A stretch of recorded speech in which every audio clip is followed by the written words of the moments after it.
큐인 묵상 사도행전 1권 4주차 셋째 날 수요일입니다. 먼저 기도합니다. 하나님 감사합니다. 하나님의 말씀을 스토리텔링으로 듣습니다. 하나님, 그 말씀이 적혀진 그때의 이야기들을 우리가 느껴볼 수 있도록 우리에게 상상력도 주시고 또 하나님의 마음도 우리에게 알려주셔서 하나님 정말 주님의 말씀이 그때 우리가 그 말씀을 듣는 것처럼 그렇게 생생하게 우리에게 들려지게 해주세요. 예수님의 이름으로 기도합니다. 아멘. 오늘은 셋째 날 말씀 스토리텔링으로 시작합니다. 셋째 날 말씀 스토리텔링 1. 성경 이야기를 들으며 머릿속으로 그림을 그려보세요. 성도들은 모여서 말씀을 듣고 기도하며 찬양했습니다. 오순절 성령이 임하고 나서 사람들은 달라졌습니다. 사람들의 얼굴에는 항상 기쁨이 넘쳤습니다. 주님을 그리워하고 사모했습니다. 사도 베드로는 하나님의 말씀을 전하기 시작했습니다. 다른 사도들도 예수님이 전해주신 말씀을 전하기 시작했습니다. 베드로가 사랑하는 형제여, 예수님께서 어느 날 산에 오르시어 발복에 대하여 말씀하셨습니다. 라고 말하자 어떤 사람이 베드로님, 발복이 무엇인가요? 하고 물었습니다. 베드로는 기억을 더듬으면서 심령이 가난한 자는 복이 있나니 천국이 그들의 것이요 라며 주님의 말씀을 전했습니다. 주님의 말씀을 듣는 사람들은 시간 가는 줄 몰랐습니다. 때로는 예수님께서 중풍병자, 앞을 못 보는 사람, 듣지 못하는 사람, 안진뱅이 등을 고치신 것도 전했습니다. 이때 요한도 나서서 예수님이 풍랑을 잔잔케 하신 것을 말해주었습니다. 옆에 있던 안드레는 빈들에서 제가 어떤 어린이로부터 떡과 생선을 가지고 직접 예수님께 드렸습니다. 그랬더니 주님이 축사하시고 떡과 생선을 나누어 주셨는데 5,000명이 실컷 먹고 12광주리가 남았지 뭡니까? 하며 신이 나서 말했습니다. 이 말을 들은 사람들은 놀라워하며 정말 예수님은 하나님의 권능을 가지신 분입니다.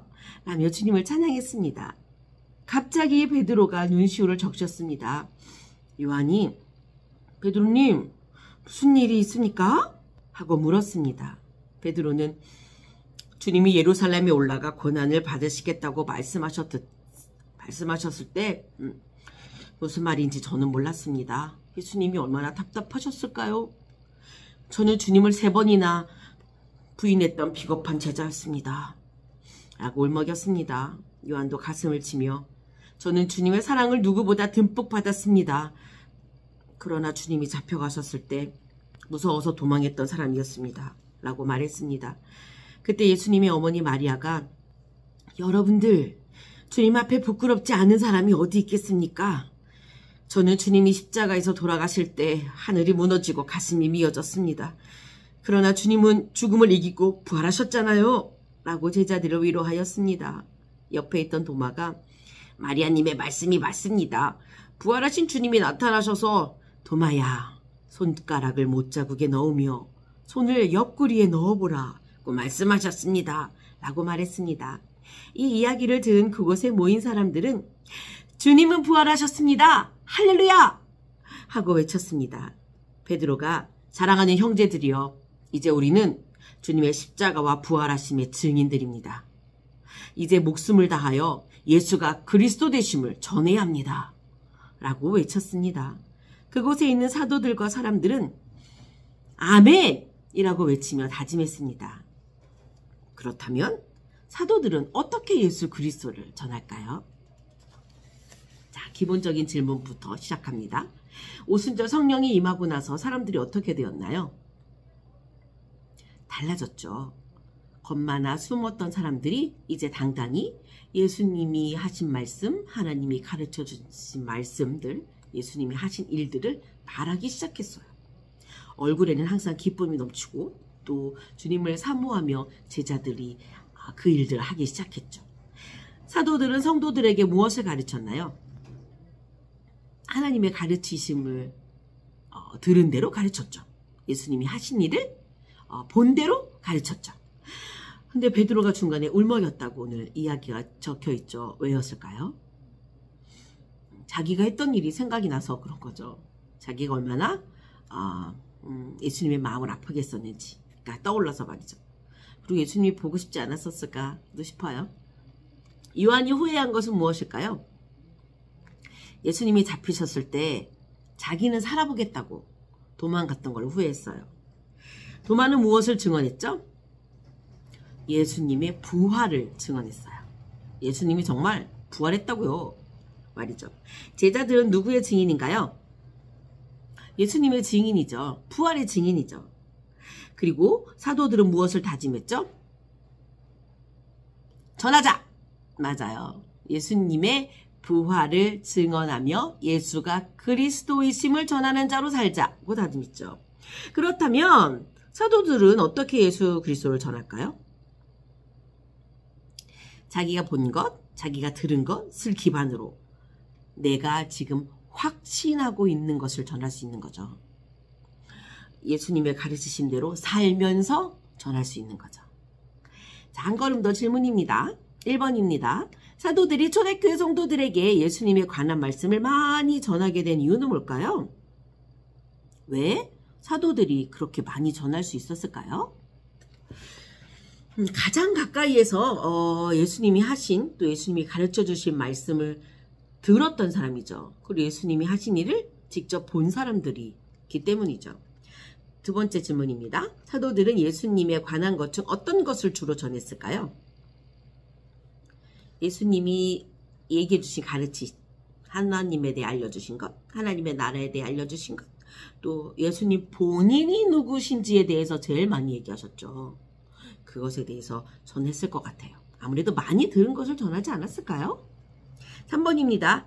여러분이 사도라면, 여러분이 지금 이때 살고 있는 사도였다면, 자, 예수님에 관한 것 중 어떤 것을 전하실래요? 예수님이 바로 메시아라는 걸 전하게 될 것 같아요.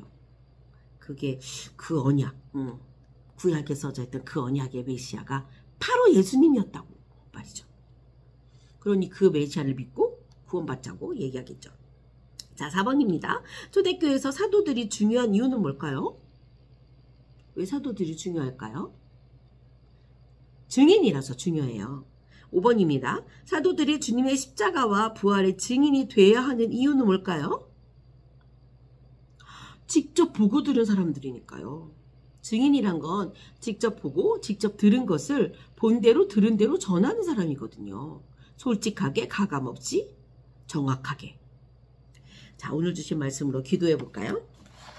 아동복과 중고등부와 거의 비슷해서 오늘은 중고등부를 중심으로 큐인 교재, 큐인 영상 찍어봤습니다. 기도합니다.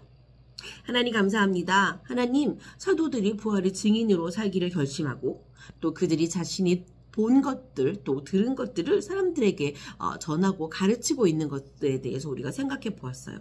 나는 예수님에 대해서 무엇을 알고 있나? 나는 예수님에 대해서 어떠한 가르침을 들었나? 들어서 내가 알고 있는 것, 믿어서 내가 알고 있는 것을 나는 누군가에게 전할 수 있나? 그럴 정리가 내 안에 되어 있나? 한번 점검해 봅니다.